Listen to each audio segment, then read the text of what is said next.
today we are hyper-centralized. We're dependent for energy, and we're dependent for CPUs. CPU production currently can only be economical because of the massive economies of scale. If global trade was notably disrupted with a catastrophic event similar to the late Bronze Age collapse, we would have to go back to older computing technology, things that can be economical at, I don't know, 50 million people. Then the question is, what would be economical at 500,000 people? Maybe we would even just lose all of the CPUs. The Greek Dark Age was a period where they lost writing.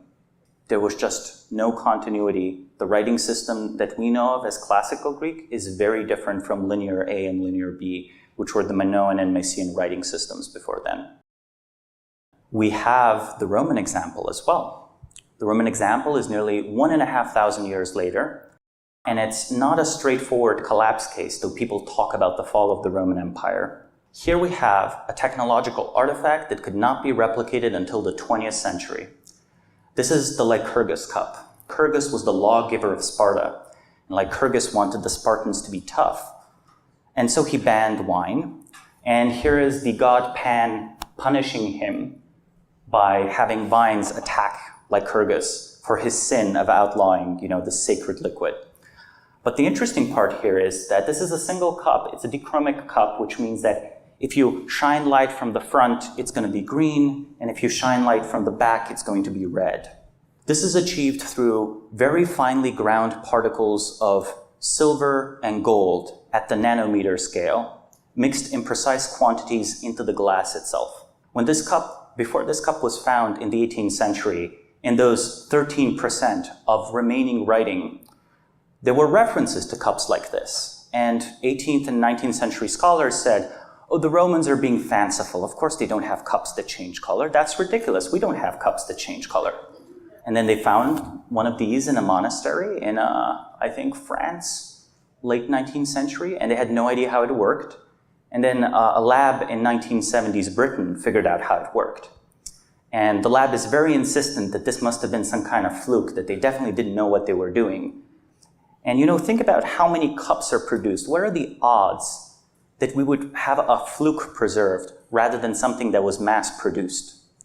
Mass-produced items are things we find. If today our civilization ends, future archaeologists would not find the Saturn V. They would not find the Apollo rocket.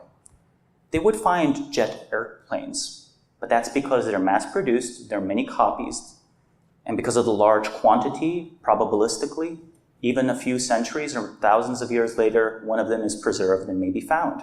So the Lycurgus cup was an example of a technology that was lost for over 1,000 years. Note, it was also produced in the 4th century AD. The 4th century AD is already pretty far along this decline trend line. So it's a very small economy compared to its peak. We can measure part of the economic output of the Roman Empire through atmospheric lead.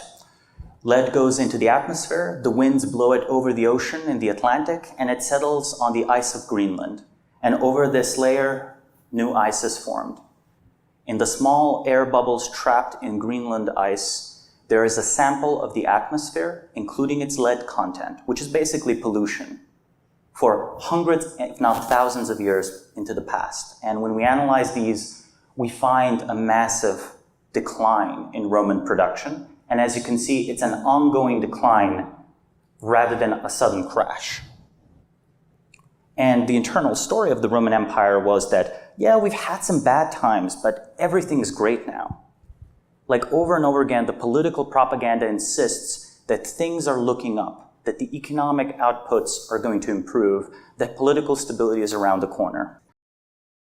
Empire theory is not strictly about empires in the political sense or civilizations. It's more a general theory of organization. So it's a technical term used for areas of coordination. There are two fundamental architectures for both growth and decline. There is the centralized expanding empire, when the central institutions of society are the ones that are functional, and they're highly centralized and have a lot of capital available and make large investments that pay off, that allow the system to continue to grow and renew itself. Then there is the decentralized expanding empire, where the central power might in fact even be dysfunctional. So, for example, you could imagine a system where a government is dysfunctional, but companies are functional. By the way, that's the normal story about the American system, but I don't think that's how the American system actually works. I think a better example would be, say, 19th century Britain, where arguably the British government is not that competent, but many, many individuals are very competent, though again, their ethics, we can question that at times. And then on the decline side, the Roman Empire, the Western Roman Empire, is a centralized declining empire. The central power is strong, but does not know how to renew the foundations of society. So what it does is cannibalizes political opposition over and over again. The Romans are busy fighting each other in civil wars over and over again, until their ability to maintain the Western Mediterranean is gone. And a decentralized declining empire is more of the usual decentralization, fragmentation thing people imagine. You have the collapse of central authority like that in the late Han dynasty, with lots of local fiefdoms breaking off and lots of small, not very well-built institutions springing up that are worse than the original. What about the future? This is a very history-oriented talk, but that's because I see no fundamental difference between the past, the present, and the future. These are divisions, yesterday, today, tomorrow, that are a consequence of the human experience and of the limits of human knowledge. They're not features of reality itself. If you have a theory of society, sure, the inputs into the theory change today, tomorrow, or yesterday, but it should be the same theory. Wouldn't it be strange if different laws of physics applied in the 8th century or the 20th century or the 25th century?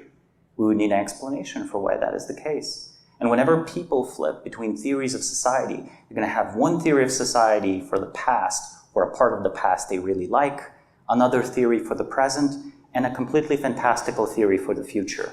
I think that looking at the past, the present, and the future, we learn things for all of them. Good futurists should in fact be good historians. Good sociologists of today should end up being good futurists. But few people make that mental leap. I think we will have to, because I believe that we need to recover the intellectual dark matter of our own contemporary society. There are a number of crucial traditions that have in fact been broken. Let me rephrase, I'm going to use the term lineage, right? There are a number of crucial intellectual lineages that have been broken that mean that several institutions in our society are now incapable of renewing themselves or rebuilding themselves. And this does not mean that automatically people outside of those institutions know how to build replacements. So even if you have an adversarial frame of mind where you're like, oh, it's good that the government is failing, doesn't mean you know what to do. Or even if someone is like, oh yeah, I'm glad the company screwed up, the government's going to step in. No, it's not going to do a good job. I fundamentally just want someone to do a good job. I want the institutions to be functional. And whether it's a centralized or decentralized architecture, that's a pragmatic question.